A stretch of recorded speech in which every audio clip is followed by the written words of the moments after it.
नमस्कार दोस्तों, स्वागत है आपका मिस्टीरियस टेल्स एक्स में, जहां हम उन ब्रह्मांडीय रहस्यों की बात करते हैं जो हमारी आंखों के सामने हैं, फिर भी सच को कोई नहीं जानता।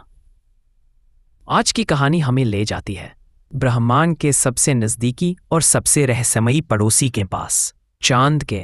हाँ, वही चांद जिसे हम हर रात आसमान में चमकते देखते हैं।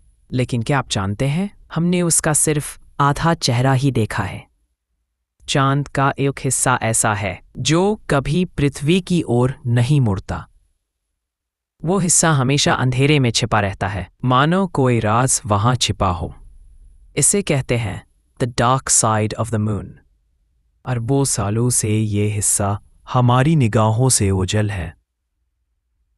जब वैज्ञानिकों ने पहली बार उपग्रह भेजे जो चांद के चारों ओर घूम सके, तो उन्होंने देखा कि चांद का दूसरा हिस्सा हमारे जाने पहचाने चेहरे जैसा बिल्कुल नहीं है।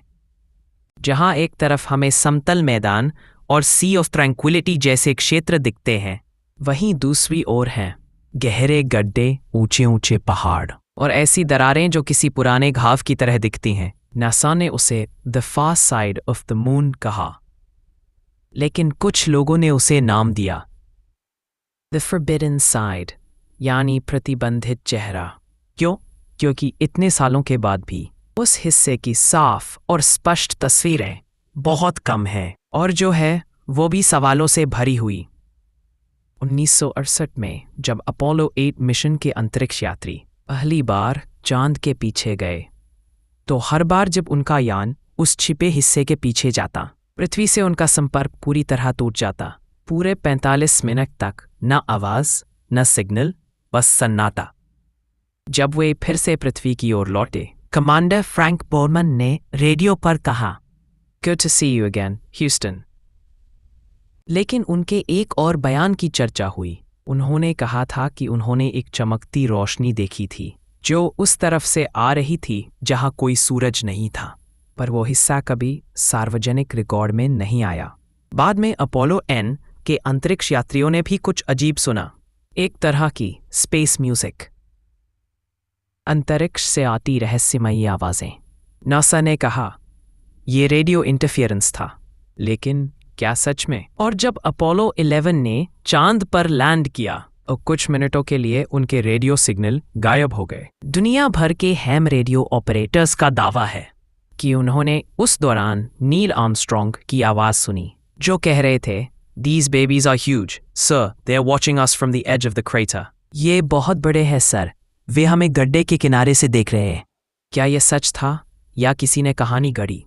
सोवियत वैज्ञानिकों ने भी जब फार साइड की तस्वीरें ली, तो उन्हें कुछ ऐसे ढांचे दिखे जो प्राकृतिक नहीं लग रहे थे। सीधी रेखाएं, घुमावदार गुंबद और लंबे लंबे पैटर्न जो किसी संरचना जैसे लगते थे। क्या वो किसी प्राचीन सभ्यता के अवशेष थे या किसी और ग्रह की बेस? आज भी कई लोग मानते हैं कि नासा ने चांद के उस हिस्से की कुछ तस्वीरें ब्लर या एडिट की हैं। कुछ आधिकारिक फोटो में डिजिटल पैच दिखाई देते हैं, जैसे किसी चीज को छुपाया गया हो। 2019 में चाइना की चांगए 4 मिशन पहली बार चांद के फार साइड पर उतरी। उन्होंने कुछ तस्वीरें भेजी, लेकिन उनमें से भी कई तस्वीरें सीमित थीं। एक फोटो में एक अजीब घनाकार क्यूब शेप्ड वस्तु दिखी। वैज्ञानिकों ने उसे मिस्ट्री हट कहा, पर कुछ महीने बाद बताया कि वो बस एक पत्थर था। लेकिन सवाल वही रहा, हर जवाब देर से क्यों आता है? कुछ विशेषज्ञ मानते हैं कि चांद के उस हिस्से में रेयर मिनरल्स हैं, सोना, यूरेनियम और हीलियम 3, जो भविष्य की ऊर्जा का सबसे बड़ा स्रोत हो सकता है। अगर ये सच है, तो जो भी उस हिस्से को नियंत्रित करेगा, वो भविष्य की ऊर्जा पर राज करेगा। लेकिन कुछ अन्य वैज्ञानिकों और शोधकर्ताओं का कहना है कि शायद डार्क साइड सिर्फ संसाधनों से नहीं, बल्कि किसी अतीत के रहस्य से जुड़ा है। शायद वहाँ किसी एलियन सिविलाइजेशन के निशान हैं, या किसी प्राचीन ब्रह्मांडीय युद्ध के अवशेष। सच क्या है? शायद नासा ने कुछ देखा है, कुछ ऐसा जिसे मानवता अभी देखने के लिए तैयार नहीं। या फिर शायद चांद का वो हिस्सा इसलिए शांत है क्योंकि उसे वैसा ही रहना चाहिए। अगली बार जब आप रात में चांद को देखें तो याद रखिए वो आपको आधा ही दिख रहा है। उसका दूसरा चेहरा अंधेरे में छिपा आपको निहारता हुआ कहीं बहुत दूर से। तो दोस्तों, आप क्या सोचते हैं? क्या नासा ने सच में कुछ पाया था जिसे दुनिया से छुपाया जा रहा है, या फिर dark side of the moon बस प्रकृति का एक और रहस्य है जो हमारे खोजे जाने का इंतजार कर रहा है? अपनी राय हमें कमेंट में बताइए, और अगर आपको ये रहस्यमयी कहानी पसंद आई हो तो वीडियो को लाइक, शेयर और सब्सक्राइब कीजिए मिस्टीरियस टेल्स एक्स चैनल को, जहां विज्ञान मिलता है रहस्य से और हर परछाई एक कहानी कहती है।